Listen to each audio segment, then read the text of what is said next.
Investigators are combing through 15 different crime scenes in Odessa and Midland, Texas, including the home where the suspect, Seth Aaron Ator, lived.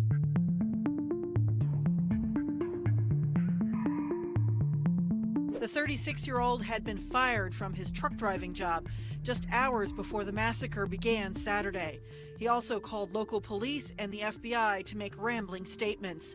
Odessa Police Chief Michael Gerke confirmed Ator had a prior arrest record. Here you have another recently fired white male telegraphing his mass shooting, which ended up killing 7 people and wounded 23 others over the weekend. Ator was known by law enforcement, had priors, and in the past had failed a background check to obtain a firearm. So this was similar to the case of the Parkland school shooter, or the congressional baseball shooter, or the Gabby Gifford shooter. The Odessa shooter was a part of the 51% of shooters who exhibit warning signs that they pose a risk to themselves or others for going on a rampage. Now, one way to prevent that is, of course, having red flag laws. But how did the great state of Texas respond to this and the El Paso white supremacist mass shooting which occurred earlier this month? By loosening restrictions on gun ownership and gun possession in schools, foster homes, apartment buildings, and houses of worship. Because at this point, our representatives don't even care enough to wait a month after a tragedy before making it easier to carry a lethal weapon around. But I wonder what motivation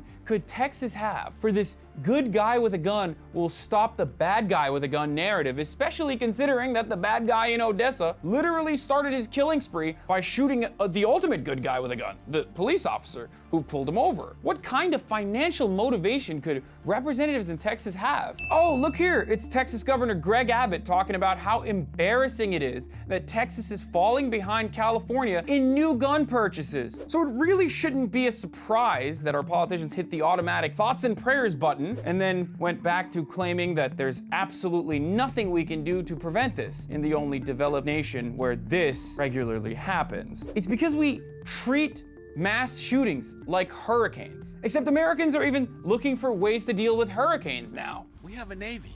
Why don't the Navy come and drop ice in the warm water so it can't get going as fast as it's going? There's got to be ways to combat this instead of just pointing at the thing and saying, well, now it's getting worse.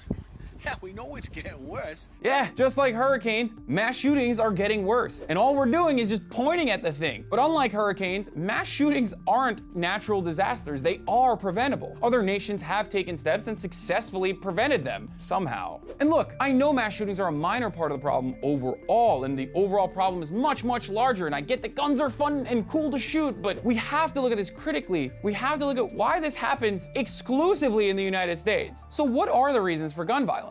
You know, aside from guns, since other comparable nations have mental health problems and they consume video games, and yet for some weird reason, if it's harder to get a gun, it's harder to be killed by one, even in Switzerland, where a lot of people own guns. Now, gun violence in the United States is a multifaceted problem. You have America's gun fetishization, where people literally get married to their AR-15s in churches. You have increased alienation of the working class, material inequalities, feelings of economic anxiety. You have mental health problems that manifest and a lack of access to mental health resources. And finally, you have ease of access to an arsenal and complete deregulation around guns. It's a powder keg waiting to explode. Actually, no, it's a powder keg that is exploding, like all the time. If the wealthiest nation on earth is in the top 20 of firearms death rates next to countries like Afghanistan, you have to admit there's a problem. So basically, we know what leads to gun violence, and we know what we could do to prevent or at least curb gun violence, but we simply refuse to take the necessary steps to address it. I'm Hasan Piker, and this has been The Breakdown. Did you know that TYT Network is now available on YouTube's new streaming platform, YouTube TV?